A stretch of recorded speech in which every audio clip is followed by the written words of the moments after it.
देख रहे हैं राष्ट्रीय समर्पण टाइम्स न्यूज चैनल। राष्ट्रीय समर्पण टाइम्स न्यूज चैनल में आपका बहुत बहुत स्वागत है। अब बात कर लेते हैं खबरों की।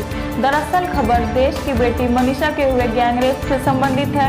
पिछली 14 सितंबर को उत्तर प्रदेश के हाथरस जिले की रहने वाली मनीषा वाल्मीकि का जब से रेप हुआ है तब से लेकर लगातार SC, ST, OBC समाज व अन्य सामाजिक संगठन भी सड़कों पर उतरकर उत्तर प्रदेश के मुख्यमंत्री व प्रधानमंत्री श्री नरेंद्र मोदी के पुतले फूंकते नजर आ रहे हैं। दरअसल इस घटना को लेकर पूरे देश के SC, ST, OBC समाज व अन्य सामाजिक संगठन आम लोगों के द्वारा चारों आरोपियों को जल्द से जल्द फांसी देने की मांग की जा रही है। अगर हम बात करें हरियाणा की, तो हरियाणा में दलित समाज एकजुट होकर मनीषा बेटी को न्याय दिलवाने के लिए उग्र आंदोलन कर रही है।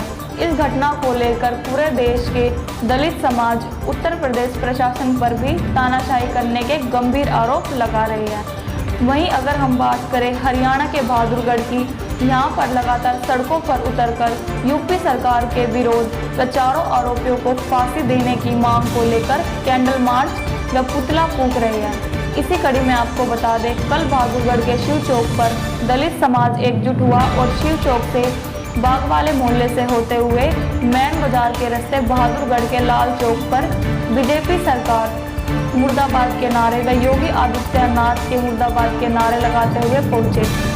इस कैंडल मार्च में महिलाओं ने भी हिस्सा लिया और आरोपियों को जल्द से जल्द फांसी देने की मांग की। वहीं आपको बता दें कि कैंडल मार्च में पहुंची कार्यकर्ता उपासना ने पीड़ित परिवार को शहरी क्षेत्र में मकान व परिवार के सदस्यों को अपनी सुरक्षा के लिए रिवॉल्वर के लाइसेंस व 1 करोड़ रुपए की आर्थिक सहायता देने की मांग की। वहीं इसी अवसर पर सामाजिक कार्यकर्ता उपासना जातिवाद को खत्म करने के लिए विचार परिवर्तन करने की बात कही। आइए दिखाते हैं क्या कुछ कहा सामाजिक कार्यकर्ता। मैं उपासना बहादुरगढ़ से, हरियाणा से। जैसा कि आप सब जानते हैं, ये एक नेशनल एक केस बन चुका है। मैं बात कर रही हूँ यूपी हाथरस बहन मनीषा की, जिसके 2 दिन पहले ही मौत हुई है। उनकी मौत कोई ऐसे ही नहीं हुई, उनके साथ बहुत ही निर्दयी और शर्मनाक एक घटना हुई है, जो कि 4 युवकों ने, जो कि राजपूत समाज, ठाकुर समाज के 4 युवकों ने उसके साथ बेदर्शी से उसके बलात्कार किया, उसकी जीभ काट दी, उसकी रीढ़ की हड्डी तोड़ दी। तो काफ़ी शर्मनाक बात है। उसी के लिए हम यहाँ पर प्रोटेस्ट कर रहे हैं बहादुरगढ़ में। प्रशासन कह रहा है कि रेप नहीं हुआ। मैं पूछना चाहती हूँ, प्रशासन ने बता दिया कि रेप नहीं हुआ। अगर रेप नहीं हुआ, जैसे मैं हूँ, मेरे साथ रेप नहीं हुआ, तो मेरी मौत कैसे हो सकती है? तो मनीषा की कैसे मौत हो गई? अगर उसके साथ रेप नहीं हुआ था तो रीढ़ की हड्डी कैसे टूटी? अगर उसके साथ रेप नहीं हुआ था तो इतने दिन तक हॉस्पिटल में क्यों रखा? अगर उसके साथ रेप नहीं हुआ तो वेंटिलेटर पे क्यों थी? अगर उसके साथ रेप नहीं हुआ तो रात को प्रशासन की क्या अधिकार बनता है कि रात को ऐसे कौन से सबूत मिटा रही थी प्रशासन या वो यूपी पुलिस, जो कि रात के 3 बजे उस बेटी का अंतिम संस्कार कर दिया बिना उनके परिजनों के बताए और बिना उनके परिजनों को उसे सौंपे हुए। क्या मांग है आपकी? हमारी यही मांग है कि दोषियों को सिर्फ और सिर्फ फांसी की सजा हो, और मैं यूपी सरकार से यही मांग करती हूँ, और हमारे माननीय नरेंद्र मोदी जी, जिनकी सरकार में बहुजनों को जानवर से भी बदतर और बेटियों को भी जानवर से भी बदतर, ना उनकी इज्जत समझी जाती है, ना उनकी सुरक्षा के लिए। तो मैं यही मांग करती हूँ कि पीड़ित परिवार के घर में कम से कम 2 सरकारी नौकरी हो, SC, ST के तहत उनको मुआवजा मिले और दोषियों को फांसी की सजा हो।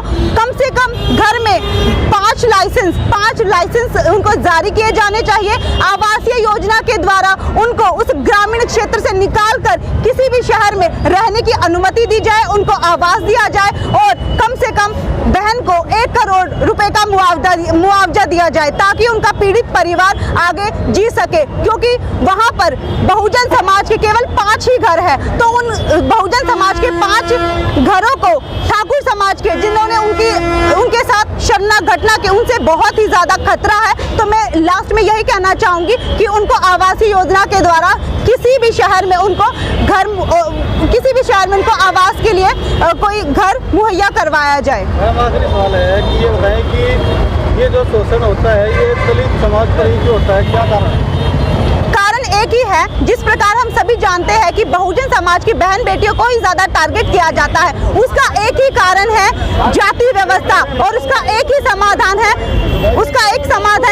विचारधारा। अगर विचारधारा को पूरे बहुजन समाज के बीच में उतार दिया जाए तो जाति व्यवस्था के द्वारा होने वाले ये शोषण, बलात्कार और प्रताड़ना कभी नहीं होगी। तो मेरा आप सभी से यही हाथ जोड़कर विनती है, जो भी बहुजन समाज के मेरे क्रांतिकारी साथी वृद्ध और मेरी मातृशक्ति मुझे सोशल मीडिया के माध्यम से सुन रही है, वह इस प्रकार के होने वाली प्रताड़ना और आंदोलन जो हम रोडों पर आकर के धरना धर करके, कैंडल मार्च करके अगर हम सबकी आवाज को बुलंद करेंगे, इस वर्ण व्यवस्था को, इस जाति व्यवस्था को जो हमारे सर पर 5000 साल से पहले तक थोप रखा था, उसको हम हटाने, मिटाने और तोड़ने की कोशिश की जाए तो हमें कैंडल मार्च करने, आंदोलन करने और रोडों पर उतरने की कोई आवश्यकता नहीं होगी। बहुजन समाज जाग जाओ, अभी भी समय है। एक विचारधारा ही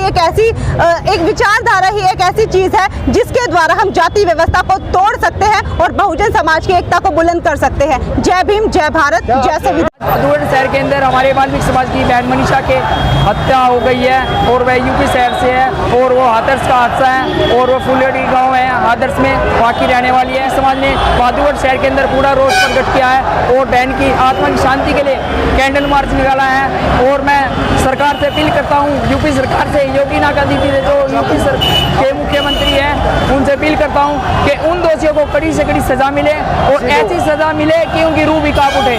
और आज बहुजन समाज हमारा आज पूरा ही एक हो चुका है। हम जा चुके हैं, हम अपनी आवाज़ को एक बुलंद आवाज़ बना चुके हैं। हमारी बहन को न्याय मिलेगा और न्याय मिलेगा। हम ये सरकार से गुहार लगाते हैं, पुकार लगाते हैं। हमारी ऐसी बहुजन समाज की एक जीत होगी और इससे हमारी बहन की जीत होगी तो हमारी आत्मा को, उनकी आत्मा को शांति मिलेगी और हमारा बहुजन समाज एक है और एक रहेगा और ऐसे ही आवाज़ उठाते रहेंगे। और आगे कभी हम भविष्य में दुआ करते हैं ऐसी कोई हद तक आगे ना हो पाए और ऐसी दुर्घटना आगे ना हो।